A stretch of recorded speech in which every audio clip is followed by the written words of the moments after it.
भगवान ने कहा देखो जहां 3 विशेषताएं पाई जाएं वहां मैं आता हूं। एक बड़ा प्रसिद्ध श्लोक है कि नमो ब्रह्मण्य देवाय गौ ब्राह्मण हिताय च और जगद्दिताय कृष्णाय गोविंदाय नमो नमः। नमो ब्रह्मण्य देवाय विप्र धेनु सुर संत हित लीन मनुज अवतार। भगवान ने कहा कि अयोध्या एक ऐसी है भूतल पर कि जहां सबसे ज्यादा ब्राह्मणों का सम्मान होता है। ब्राह्मणों का सम्मान वहां होता है जहां यज्ञ होते हैं। कहां होता है? जहां पर यज्ञ होते हैं वहीं ब्राह्मणों का सम्मान होता है, क्योंकि वो भूदेव हैं। ब्राह्मण क्या है? भूदेव हैं, इस पृथ्वी के देवता हैं ब्राह्मण। सबसे ज्यादा यज्ञ अयोध्या में होते हैं। बड़े बड़े यज्ञ हुए और यज्ञ की परंपरा चली आ रही है। तो यज्ञ जहां ज्यादा होते हैं ये निश्चित हो जाता है कि ब्राह्मणों का सम्मान सबसे ज्यादा यहाँ हुआ। अच्छा भैया, दूसरी बात ये कि अयोध्या में ऐसी गौशाला है जिसमें प्रतिदिन 1.25 करोड़ गौओं का पूजन होता है, यानी ब्रजभूमि से बड़ी गौशाला अयोध्या में। द्वापर में सबसे ज्यादा गौएं ब्रजभूमि में थी, तो भगवान कृष्ण को आना पड़ा। जन्म कहाँ हुआ था? जल्दी बोलो। मथुरा में हुआ था। क्यों हुआ था मथुरा में? क्योंकि सबसे ज्यादा गौओं का पूजन, गौ सेवा ब्रजभूमि में होती थी। आज भी ब्रजभूमि में उनका स्मरण हो रहा है। इस तीर्थ में श्री जगन्नाथ भगवान के दरबार में परम पूज्य श्री रमेश बाबा जी, जो 70 हजार गऊ, 70-75 हजार गऊ एक ही गौशाला में। यद्यपि 1.25 लाख गौएं हैं पथमेड़ा में, यानी भारत की नहीं दुनिया की, विश्व की सबसे बड़ी गौशाला है। पथमेड़ा में गया हूं। श्री स्वामी दत्त शरणानंद जी महाराज बड़े तपस्वी महापुरुष हैं। उन्होंने आज 1 लाख से ऊपर गौएं अपने यहाँ रखी हैं, लेकिन वो खंड खंड में गौशाला बनी है उनकी। खंड खंड में, मतलब 30 किलोमीटर के गैप से है, फिर एक 20 किलोमीटर के गैप से गौशाला, 150 किलोमीटर के गैप से, लेकिन सभी गौशालाओं की संख्या जोड़ी जाए तो 1 लाख से ऊपर है। लेकिन ब्रजभूमि में बरसाना एक ऐसा स्थान है जहां पूज्यपाद रमेश बाबा के प्रयास से एक ही गौशाला में 75 हजार गऊ हैं। बोलो बड़ी बात है कि नहीं? एक ही गौशाला में, बहुत बड़ी बात है। नित्य पूजन होता है, लेकिन प्रमाण मिलता है शास्त्रों में कि अयोध्या में 1.25 करोड़ गौएं, इतनी बड़ी गौशाला, एक ही गौशाला में 1.25 करोड़ गौएं, और नित्य ही पूजन होता था गौओं का, और नित्य ही गौओं को भोजन दिया जाता था, और गौओं की सेवा होती थी। बोलो भगवान आएंगे कि नहीं आएंगे? ये कार्य तो नैमिषारण्य में भी नहीं होता था जो अयोध्या में होता था, है? ये कार्य प्रयाग में नहीं होता था जो अयोध्या में होता था। सबसे ज्यादा यज्ञ, सबसे ज्यादा गौ सेवा और धेनु सुर। जहां पर यज्ञ होंगे वहां देवता आएंगे, देव पूजन होगा। सबसे ज्यादा ब्राह्मणों की सेवा, गौओं की सेवा, देवों की सेवा और संतों की सेवा। सबसे ज्यादा संत जहां यज्ञ होंगे, बोले महात्मा आएंगे कि नहीं आएंगे? यज्ञ में साधु आते हैं, पहले बहुत आते थे संत। मैंने स्वयं देखा है कि गांव वाले ही जब यज्ञ करते थे, छोटा सा ही यज्ञ मान लो किसी गांव में होता था, तो बहुत संत इकट्ठे हो जाते थे यज्ञ के नाम पर। और कोई बड़ा यज्ञ हुआ है तो उसमें तो लाखों संत आते थे। छोटे से यज्ञ में भी हमने हजारों की संख्या में संत देखे। लेकिन अब आजकल कंडीशन दूसरी हो गई। यज्ञ करते हैं लोग तो आजकल जो है संत तो कम आते हैं, पता नहीं कौन कौन आते हैं। हम क्या कह दें, क्या कह दें, कौन कौन आते, कहने से फायदा क्या है? नाम लेने से कोई फायदा नहीं है। तो आज मैं कहना ये चाहता हूं कि अयोध्या में जितने यज्ञ हुए कोई भी यज्ञ विफल नहीं हुए, सब सफल ही सफल हुए। ये विशेषता नहीं है तो क्या है? गौशाला में 1.25 करोड़ गौएं हैं, लेकिन कोई गाय बीमार तक नहीं हो रही है। सोचिए जरा। वैसे गौशाला में गौएं बीमार हो जाती हैं, वाल्मीकि रामायण में वर्णन आया है इसका, ऐसा नहीं है। सभी गायें स्वस्थ हैं, इसका मतलब है कि गायें स्वस्थ हैं तो सुखी हैं। अयोध्या में कोई बीमारी प्रवेश नहीं कर रही है। बोलो कितना स्वच्छ और स्वस्थ नगर है कि नहीं? जब बीमारी प्रवेश नहीं कर रही तो कितना स्वच्छ और स्वस्थ नगर है, सोचिए जरा। और बीमारी कब आती है? मनुष्य की गलतियों से बीमारी आती है, पशुओं की गलती से नहीं आती है। किसकी गलती से आती है? मनुष्यों की गलती के कारण बीमारी आती है। ये कोरोना महामारी जो आई थी, इसमें भी मानव त्रुटि है प्यारे। बोलो है कि नहीं? मनुष्य की भूल के कारण खतरनाक बीमारी आई थी।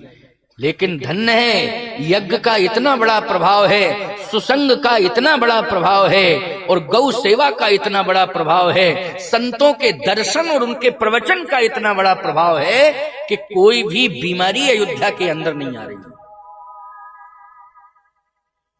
ये अब भगवान क्यों नहीं आएंगे? बोलो, भगवान ऐसी ही जगह चुनते हैं कि मेरे आने के पहले लोगों ने क्या किया है? यज्ञ किए। प्यारे 60,000 साल के हो गए दशरथ जी महाराज। कितने साल के? 60,000 वर्ष के। 60,000 वर्ष की आयु ही बहुत होती है। 5:30 तो बज गए हैं। अब कै बजे आ रहे हैं स्वामी जी? आएंगे, आने दो उनको, परेशान मत करो, आने दो उनको अपनी, क्योंकि थके हुए आए, बताइए उन्होंने कि हम इतने बजे जगे हैं, 5 बजे अपनी सुविधा से आ जाएंगे, क्योंकि आएंगे और स्वामी जी का, जगन्नाथ महाप्रभु का दर्शन होगा, तो उनको अपनी सुविधा से आने दो, है नहीं? मैं सोच रहा था 5 बजे तक आ जाएंगे, लेकिन 5:30 बज गया है, तो कोई बात नहीं, आप बार बार फोन नहीं करें, क्योंकि उन्हें अपनी सुविधा से आने दो।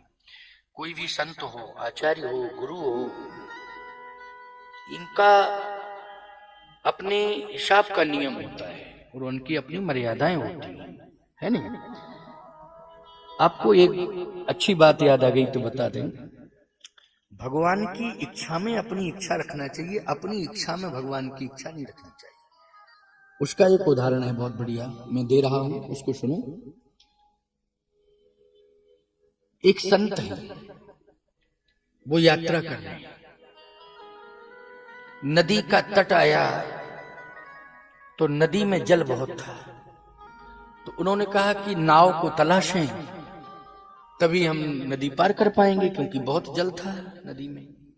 तलाशने लगे तो एक नाविक दिखाई दिया, उससे आवाज दी कि भैया मुझे पार कर दो। तो नाविक ने कहा कि देखो महाराज, लोग आ जाएंगे तो ठीक रहेगा, अकेले नहीं किया जाएगा पार। अकेले नहीं, आ जाए 2, 4, 5 लोग आ जाए तो हम पार करें, इंतजार करो। इतने में 4 आ गए। महात्मा ने कहा अब तो 4 आ गए हैं, अब पार कर दो, अब क्या दिक्कत है? उसने नाव में बिठा लिया 4 लोगों को, महात्मा जी भी बैठे 5 में, स्वयं नाविक ने अपनी पतवार पकड़ी हाथ में और चल दिया। जैसे ही चला तो वो 4 जो थे, वो 4 जो है संतों के प्रति निष्ठा रखने वाले नहीं थे। संतों के प्रति उनका कोई समर्पण था ही नहीं, उनमें संस्कार ही नहीं थे। लेकिन अब संत बैठा है और 4 को संस्कार ही मिल गए। आपस में चर्चा करने लगे। वो महात्मा ने कहा देखो, एक तो नाव में बैठे हो और नदी में पानी बहुत ज्यादा है, पार होने का विश्वास लेकर बैठे हो, लेकिन फालतू की बातें मत करो, भगवान का नाम लो तो पार हो जाओ, नहीं तो कहीं ऐसा ना हो कि नाव प्रभावित हो जाए। तो बोले बाबा तुम नहीं डरते हो मरने से? महात्मा ने कहा कि हम तो मृत्यु के भय से मुक्त हैं। क्या कहा महात्मा ने? हम मृत्यु के भय से मुक्त हैं।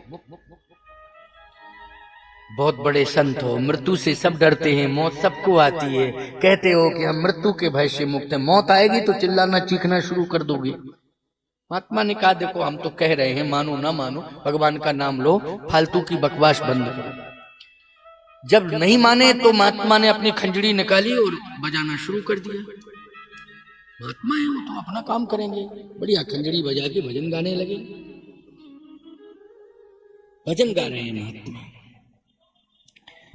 भजन संतों का ही है ये, एक लाइन है, ज्यादा नहीं। मन मगन भया तो को बोले, मन मगन भया तो को बोले, मन मगन भया तो को बोले, मन मगन भया तो को बोले। हंस पाया मन सरोवर, हंस पाया मन सरोवर, हंस पाया मन सरोवर, हंस पाया मन सरोवर। काल तलैया को डोले, मन मगन भया तो को बोले, मन मगन भया तो को बोले, मन मगन भया तो को बोले, मन मगन भया तो को बोले, मन मगन भया तो को बोले, मन मगन भया तो को बोले। महात्मा भजन गा रहे थे, हम तो मृत्यु के भय से मुक्त हैं, हमें तो उस परमात्मा का दर्शन नित्य होता है, वही सत्य है, हम नहीं डरते हैं। लेकिन वो जितने चार दुष्ट बैठे थे उन्होंने उपहास करना शुरू किया और एक ने तो महात्मा की खंजरी खींच ली। बोले ऐसे नहीं मानेगा ये बाबा, छीन लो। तो छीन लिया। महात्मा ने कहा देखो भैया हमारी खंजरी तो हमें दे दो, ये क्यों ले रहा है, तुम्हारे काम की नहीं है, इससे भजन गाए जाते हैं, तुम्हें भजन से मतलब नहीं, काहे को ले रहे हो। बोले नहीं नहीं नहीं, डिस्टर्ब कर रहे हो, जब तक डिस्टर्ब खंजरी रहेगी डिस्टर्ब करते रहोगे। महात्मा ने कहा हे प्रभु, इन दुष्टों के स्वभाव में कोई परिवर्तन करो। देखो तो हमारा भजन करने वाला इतना सुंदर यंत्र वाद्य यंत्र था, वो छीन लिया, मांग रहे थे दे नहीं रहे। भगवान ने कहा चिंता मत करो महात्मा, इन अभिमानियों को हम सबक सिखाए देते। थोड़ा सा जल का स्तर बढ़ाया और वो जल जैसे ही नाव में आया, अब केवट कहता है नाव डूबने वाली। उन दुष्टों ने कहा इस महात्मा ने कुछ किया नहीं, नाव तो चल रही थी और जल भी स्थिर था, लेकिन नाव के अंदर जल भरा है, तो ये बाबा की कोई ना कोई करतूत है। इसलिए बाबा पर नाराज होने लगे, आक्रमण करने लगे, ठीक करो नहीं तो समझ लेना हम मरेंगे, तुम भी बचोगे नहीं। महात्मा ने कहा हम मरने से डरती नहीं, डरते नहीं, फिर भी कोई प्रयत्न करो बचाओ। महात्मा ने कहा तो प्रयत्न करो। कमंडल निकाला और कमंडल को नदी में ले गए और जल भरा और नाव में, नदी का जल नाव में भरने लगे महात्मा। किससे? कमंडल से। देखो लोगों ने कहा बहुत ही पागल महात्मा है, वैसे भी तो नदी का पानी नाव में आ रहा है, अब ये महात्मा और सहयोग कर रहा, नाव जल्दी डूब जावे, ये कमंडल से नदी का पानी भर के नाव में भर रहा है, ये क्या कर रहे हो बाबा? महात्मा ने कहा मैं कुछ नहीं कर रहा हूं, भगवान की इच्छा में अपनी इच्छा मिला रहा।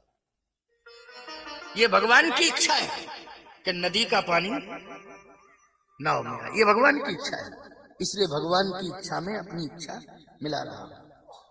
भगवान की इच्छा में अपनी इच्छा। देखो भाई कितनी सुंदर बात है, भगवान की इच्छा में अपनी इच्छा। अब तो वो अपमान पर उतारू हो गए। भगवान ने कहा महात्मा अब मैं नाव पलट रहा, तू बचेगा, नाविक भी बचेगा, लेकिन ये चारों डूबेंगे। महात्मा ने कहा प्रभु नाव मत पलटो, इन दुष्टों की बुद्धि पलट दो, बुद्धि पलट दो, क्योंकि बुद्धि गड़बड़ है, बुद्धि में ही विकार है और बुद्धि से ही ये सब बेकार है। हे प्रभु मेरी इच्छा है कि इनकी बुद्धि आप पलट दीजिए। देखो भाई महात्मा के साथ वो अपकार कर रहे हैं, लेकिन महात्मा क्या कर रहा है उनके साथ? उपकार कर रहा है। ये है संत का स्वभाव। तो कहने का तात्पर्य मेरा ये है कि संत जो होते हैं वो भगवान की इच्छा में अपनी इच्छा मिलाते हैं, अपनी इच्छा में भगवान की इच्छा नहीं। ये संतों का स्वभाव होता है। तो आज अयोध्या का सम्राट 60,000 वर्ष का है। बहुत आयु है 60,000 वर्ष की, लेकिन कोई बीमारी नहीं है, पूर्ण स्वस्थ है। अयोध्या में कोई भी बीमार नहीं है, सभी स्वस्थ हैं। और वशिष्ठ जी महाराज तो ब्रह्मा के बेटे हैं। जब से महाराज इक्ष्वाकु ने वंश चलाया, इक्ष्वाकु वंश, तब से पौरोहित्य कर्म करते आ रहे हैं। वो तो लाखों लाख वर्ष के हो गए, लेकिन बाबा के जीवन में कोई भी बीमारी नहीं आई, आरोग्य था। ऐसे दशरथ जी महाराज के कुल पुरोहित श्री वशिष्ठ जी महाराज। अयोध्या में हर्ष ही हर्ष है। लेकिन आपको एक बात बतावें, नारद जी आए तो नारद जी ने कहा कि राज्य कौन चलाएगा, राज्य का उत्तराधिकारी कहां मिलेगा, अभी तक कोई संतान नहीं हुई है। तो इतना बड़ा राज्य और इतनी बड़ी गौशाला जहां 1.25 करोड़ गऊ हैं, इतने बड़े बड़े यज्ञ होते हैं, कौन चलाएगा गौशाला को, कौन कराएगा यज्ञ को, कौन साधुओं का सम्मान करेगा? दशरथ तुम्हारे जाने के बाद ये अयोध्या स्मशान बन जाएगी, कुछ भी नहीं रहेगा, क्योंकि उत्तराधिकारी नहीं है। दशरथ जी ने कहा कि उत्तराधिकारी तो नहीं है, तो फिर कौन चलाएगा? कहा कि अब मैं अपने गुरु के पास जा रहा हूं, गुरुदेव से ही पूछूंगा कि कौन चलाएगा, कौन चलाएगा, गुरु से पूछूंगा। गुरु ग्रह गए तुरत महिपाला, गुरु ग्रह गए तुरत महिपाला, चरण लागी करी विनय विशाला, निज दुख सुख सब गुरु ही सुनायऊ, तब वशिष्ठ बहु विधि समझायऊ। देखो यहां दुख और सुख, सुख इस बात का है कि मेरे राज्य में गौ सेवा हो रही है, सुख इस बात का है कि मेरे राज्य में यज्ञ हो रहे हैं, सुख इस बात का है कि संत सेवा हो रही है। लेकिन दुख इस बात का है कि कोई उत्तराधिकारी नहीं है, तो आगे चलाएगा कौन? इसलिए निज दुख और सुख दोनों ही हैं, दुख और सुख। सुख इस बात का है कि ये सब हो रहा है, अच्छा ही अच्छा हो रहा है, और दुख इस बात का है कि आगे कौन करेगा ये अच्छा कार्य। गुरुदेव आप ही बताओ। वशिष्ठ जी ने कहा कि दशरथ और राजाओं के राज्य को पुत्र चलाते हैं, पुत्र उत्तराधिकारी होता है। कौन होता है? पुत्र। लेकिन तुम्हारे राज्य का उत्तराधिकारी परमात्मा होगा। कौन होगा? परमात्मा। अच्छा ईमानदारी के साथ बताओ, इतना बड़ा व्यापकत्व, इतना बड़ा वैभव और इतनी बड़ी सेवा बिना परमात्मा की कृपा के संभव नहीं है। बोलो भाई, बिना परमात्मा की कृपा के संभव नहीं है। आप लोग 2-4 गौएं रखते हो तो कितना मुश्किल पड़ता है, नौकर नहीं मिलते, सेवादार नहीं मिलते। 2-4-5 गौएं रखने में ही दिक्कत है। गौएं रखने के लिए तो खूब रख लोगे आप लोग, सेवा करने वाले नहीं मिलते हैं, तो क्या किया जाए? बहुत मुश्किल की बात है। दूसरी बात यह है कि 10-20 मेहमान आ जाते हैं तो भोजन के प्रबंध पर विचार करना पड़ता है। लेकिन संतों के यहाँ बड़ी बड़ी गौशालाएं, बड़े बड़े अन्नपूर्णा भंडार हैं, हजारों लोग रोज भोजन प्रसाद पा रहे हैं, देव पूजन हो रहा है, हजारों भक्त प्रसाद ही ग्रहण नहीं कर रहे हैं, बल्कि हजारों भक्त वहां लाइन में लगाए आशीर्वाद ले रहे हैं, सारा प्रबंध हो रहा है। ये क्या है? ये है भगवान की कृपा, भगवान कर रहे हैं। इसलिए दशरथ और राज्य के उत्तराधिकारी पुत्र होते हैं, लेकिन तुम्हारे राज्य का उत्तराधिकारी परमात्मा है, वो चलाएगा।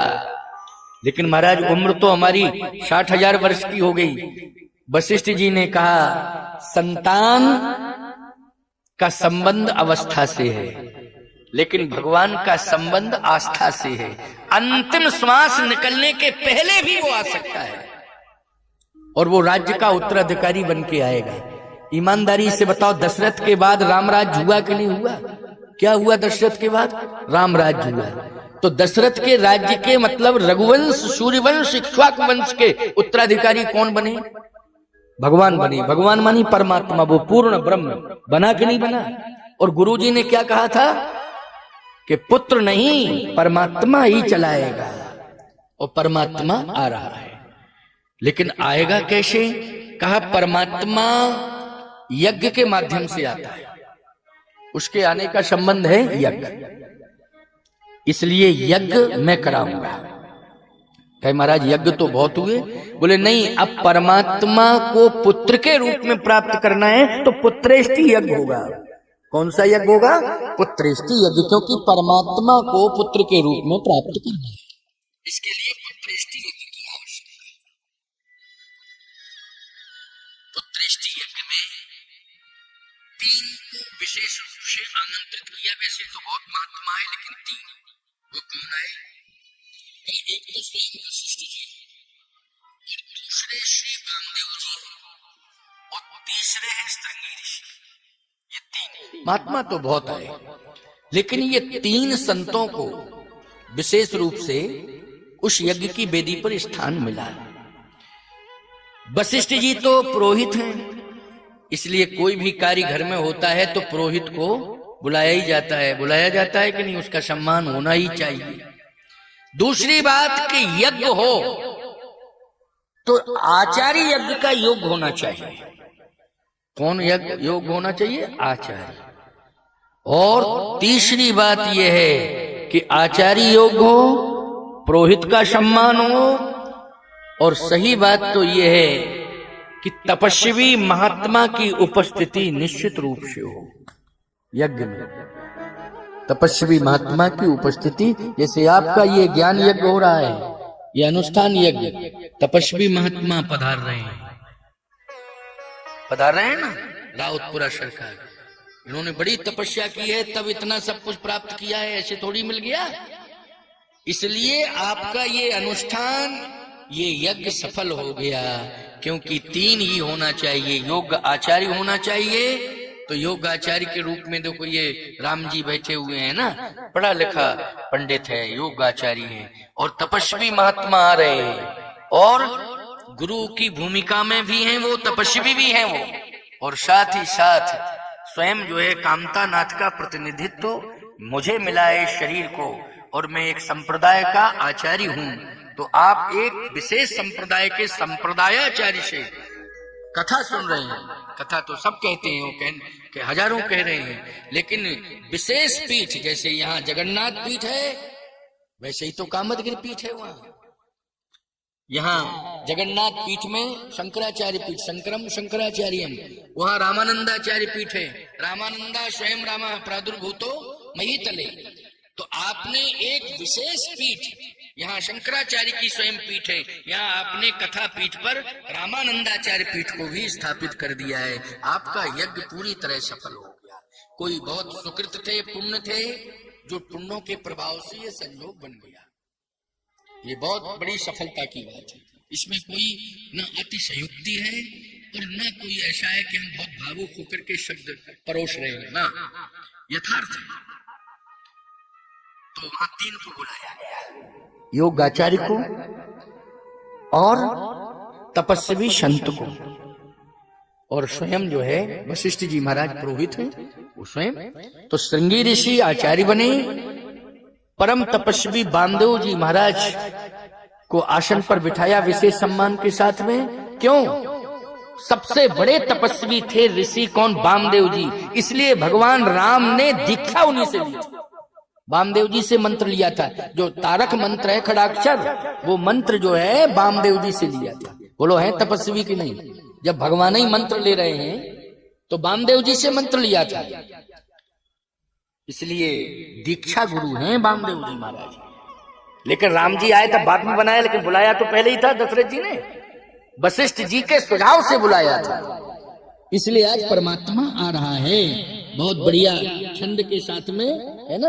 आज भगवान की स्तुति होगी, हम सब गायन करेंगे, क्योंकि आज भगवान राम का हम प्रादुर्भाव कर रहे हैं। इसके बाद भैया आरती कराना, ठीक है ना। और लक्ष्मी नारायण भगवान विराजमान है, उनका पूजन करा देना, क्योंकि ये 100 साल लगभग हो गए आपके जो है वंश परंपरा में। लगभग 100 वर्ष आपने जो बताया, या ज्यादा भी हो सकता है, लेकिन इनका आज पूजन हो जाए। और ये भी आज जगन्नाथ स्वामी के इस दिव्य परिसर में विराजमान है, तो ये लक्ष्मी नारायण है ना, उनका ही स्वरूप है प्यारे। और यहीं से लक्ष्मी जी अपने मायके में आ गई हैं, और नारायण को लेकर के आई हैं। क्यों? इसलिए उनका मायका है, तो आनंद हो जाए। अब उनके पति का जन्म हो रहा है, तो जन्मोत्सव बड़ी खुशी मनाना चाहिए कि नहीं मनाना चाहिए? मनाना चाहिए। तो भगवान की बड़ी कृपा है कि आज भगवान राम का जन्म, तो हम लोग जन्म में स्वस्ति वाचन कर लेंगे और एक छंद के साथ में भगवान को प्रकट कराएंगे। श्रृंगीर सही वशिष्ठ बुलावा, ओ पुत्र काम शुभ जग करावा। भगत सहित मुनियाहुति दीने, प्रगटे अग्नि चरु कर लीने। अग्निदेव प्रकट हो गए, हविष्यान्न लेकर के बोले ये हवि खिला दो। बर तीनों महारानियों को ये प्रसाद है। हवि क्या है? प्रसाद है। प्रसाद में खीर था, खीर प्रसाद में क्या थी? खीर। ये खीर प्रसाद का, इसको खिलाओ। अब समझ में नहीं आ रहा ये खीर ही क्यों खिलाई जाए? प्रसाद में तो फल भी होता है। क्यों भाई, होता है कि नहीं होता है फल? आजकल कोई भी कामना की सफलता के लिए प्रसाद में लोग फल स्वीकार करते हैं, जैसे श्रीफल, ये महत्वपूर्ण होता है। लेकिन वहां यज्ञ वेदी में श्रीफल की बड़ी महिमा है। बिना श्रीफल के क्यों भाई कलश स्थापन हो सकता है क्या? पूजन ही नहीं हो सकता है। लेकिन यज्ञ वेदी से श्रीफल मिलना चाहिए था, लेकिन नहीं, खीर मिली। क्या मिली प्रसाद में? खीर। खीर क्यों मिली? खीर इसलिए मिली क्योंकि खीर चावल से बनती है। किससे? चावल से। जगन्नाथ स्वामी को सबसे ज्यादा प्रिय है चावल। क्या प्रिय है? चावल। जगन्नाथ का भात जगत पसारे हाथ। लक्ष्मी जी को भी भात पसंद है, सीता जी को भी भात पसंद है, इसलिए भात वाले क्षेत्र में ही उनने जन्म लिया है, सीतामढ़ी बिहार। क्यों? वहाँ भात ही भात, वहाँ ज्यादातर चावल ही होता, धान होती है कि नहीं? अच्छा एक बात बताओ, जगन्नाथ स्वामी कहाँ प्रकट हुए हैं? इनने कौन सा क्षेत्र पसंद किया? भात वाला। यहाँ भी चावल ही चावल। क्यों भाई, होता है कि नहीं होता? चावल भात पसंद है। आपको बता दें, यहाँ नारियल भी बहुत है, पेड़, ज्यादातर पेड़ नारियल के मिलते हैं कि नहीं मिलते हैं? लेकिन पसंद क्या है, ईमानदारी से बताओ। इनको भात पसंद है, इसलिए जगन्नाथ का भात जगत पसारे हाथ। बड़ी महिमा है जगन्नाथ जी के भात की। बोलिए जगन्नाथ भगवान की जय। तो आज चावल में दूध मिल गया और दूध में शक्कर मिल गई, तो क्या बन गई वो? खीर। अच्छा, भात से अकेला काम नहीं चलता, केवल चावल का भात दे दिया जाता प्रसाद में, तो जगन्नाथ स्वामी का प्रसाद तो हम भात ही का मानते हैं मुख्य रूप से। क्यों भाई, मुख्य रूप से प्रसाद किसका मानते हैं? भात का प्रसाद मुख्य होता है। फिर बाद में तो व्यंजन बहुत होते हैं। जगन्नाथ महाप्रभु के प्रसाद में तो बहुत व्यंजन होते हैं, कल मैंने प्रसाद ग्रहण किया है। लेकिन भात की बड़ी महिमा है, तो भात ही मिल जाता क्या दिक्कत थी, लेकिन दूध मिलाने की क्या जरूरत पड़ गई, और इसमें शक्कर मनी शर्करा मिलाने की क्या जरूरत पड़ गई? बात यह है कि जो भात है, चावल, ये कर्म का प्रतीक है। किसका प्रतीक है? कर्म का। क्योंकि इसको किसान ही पैदा करते हैं। कौन पैदा करता है? किसान। धान को कृषि निरावय चतुर किसान। खेती कौन करते हैं? किसान करते हैं। तो धान कौन देती है? खेती से चावल बनता है। अच्छा, दूध गाय से मिलता है ना, गाय से दूध। ये दूध क्या है? प्रत्येक शिशु को दूध पिलाया जाता है। जन्म होता है तो जन्म के साथ कुछ भी नहीं, केवल दूध। क्यों भाई? क्या दूध पिलाया जाता है? इसका मतलब है कि दूध क्यों? दूध बुद्धि वर्धक होता है। बुद्धि का विकास, बुद्धि का वर्धन किससे होता है? दूध से। इसलिए हमारे यहाँ परंपरा है कि चाहे जितना अभाव हो, एक गिलास दूध तो पीना ही चाहिए। चाहे जितना अभाव हो, लेकिन एक गिलास दूध अवश्य ही पीना चाहिए। लेकिन शुद्धता होनी चाहिए दूध में। और पीने वाले दूध में गाय का दूध होता है। अब मिलता ही नहीं है, लेकिन अब चलो दूध के नाम पर जो भी मिल जाता है उसको पी लिया जाता है। तो दूध बुद्धि वर्धक होता है, ज्ञान वर्धक होता है। अच्छा भैया, शक्कर क्या है? ये शर्करा जो होती है इसमें मिठास होती है। इससे हमारे जीवन में भक्ति बढ़ती है। मिठास से क्या बढ़ती है? मधुरिमा, भक्ति बढ़ती है। अच्छा, चावल से क्या शक्ति बढ़ती है? आप कहो हमारा शक्ति तो दूध से मिल जाती है। देखो एक बात आपको बतावें, दूध से शक्ति, केवल शक्ति नहीं होना चाहिए, शक्ति के साथ बुद्धि भी तो होनी चाहिए। जैसे मान लो कोई पहलवानी करे और ताकत खूब आ जाए, अब उससे लड़ने को कोई तैयार नहीं, लेकिन वो कहे हमने 10 लीटर रोज दूध पिया, 5 सुबह 5 शाम, इतनी ताकत है, कोई लड़ नहीं रहा है, तो हम तो उत्कल एक्सप्रेस इंजन से कुश्ती लड़ेंगे। इसका मतलब है शक्ति है, लेकिन बुद्धि क्यों भाई? और कहीं वो जाकर के इंजन के सामने पहुंच गया और ताल ठोक के, तो जिंदगी भर का काजू किशमिश 2 सेकंड में गायब हो जाएगा। हो जाएगा कि नहीं हो जाएगा? इसका मतलब ये है कि शक्ति पर्याप्त नहीं है, शक्ति के साथ बुद्धि भी होना चाहिए। अतुलित बलधामम लेकिन बुद्धिमताम वरिष्ठम। इसलिए चावल से हमें क्या मिलती है? शक्ति। दूध से क्या मिलती है? बुद्धि। और मिठास से क्या है? भक्ति। इसलिए बुद्धि, बल और भक्ति है। भक्तिम प्रेक्षरग पुंगव निर्भराम में कामादि दोष रहितम कुरु मानसम चो। भक्तिम प्रेक्षरग पुंगव निर्भराम में हनुमान जी के पास भक्ति भी है, हनुमान जी के पास शक्ति भी है, हनुमान जी के पास बुद्धि भी है। बोलो है कि नहीं? ये सारी चीजें हैं। इसलिए मैं कहना चाहता हूं भैया, हम लोग इस खीर को, यज्ञ के प्रसाद को केवल खीर न समझा करें। इस खीर को हम कर्म, ज्ञान और उपासना, इन 3 के रूप में प्रसाद को ग्रहण करते रहें तो हमारे हृदय में तीनों आ जाएंगे। और यही हुआ कि आज भगवान राम खीर के प्रसाद से आए, यानी ज्ञान, भक्ति और कर्म, इन तीनों के समन्वय से भगवान आए। तो सीधी सी बात है, एक नहीं तीनों होना चाहिए। हमें बुद्धि भी हो, भक्ति भी हो और हमें शक्ति भी हो। ये 3 यज्ञ से प्राप्त होते हैं। किससे प्राप्त होते हैं? यज्ञ से।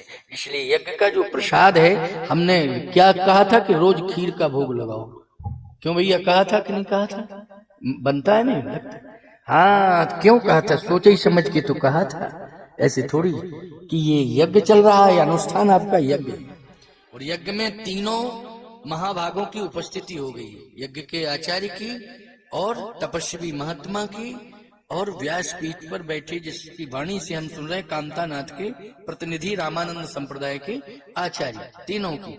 और मैंने क्या कहा? यज्ञ में आज महत्व बताया खीर का। तो मैंने क्या कहा था पहले दिन कि खीर का भोग भगवान को लगाना है और जरूर उसको प्रसाद के रूप में ग्रहण कर लिया करो। ठीक है?